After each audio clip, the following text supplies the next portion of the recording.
مرحبا يا أصدقائي. يا ترى جسمنا ده إزاي نعتني بيه؟ وإزاي نعرف الصح من الغلط؟ في سلسلة أنا وجسمي هنكتشف مع بعض إيه هي اللمسة المريحة، وإزاي نتصرف لو حسينا إن في حاجة مش مريحة. كل حلقة هتعلمنا حاجة جديدة وبطريقة سهلة علشان نفهمها ونفتكرها. حلقة النهاردة عن الأمان مع الغرباء. يلا نبدأ حلقة النهاردة، وخلينا دايما فاكرين إن جسمك ملكك وإنت أهم حاجة. ايه رأيكم نلعب لعبة؟ لو حد غريب كلمك هتعمل ايه؟ النهاردة هنتكلم عن الأمان مع الناس اللي ما نعرفهمش. الغريب هو أي حد ما نعرفوش كويس، حتى لو كان بيضحك أو بيقول كلام حلو.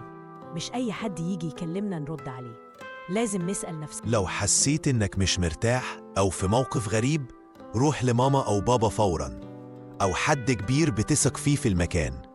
ما تفضلش ساكت، الأمان مهم.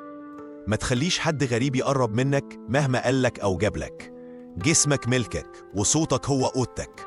اتكلم لو في حاجة مضايقاك، إحنا دايماً جنبك. ما تخليش حد غريب يقرب منك مهما قالك أو جابلك. جسمك ملكك وصوتك هو أوضتك. اتكلم لو في حاجة مضايقاك، إحنا دايماً جنبك.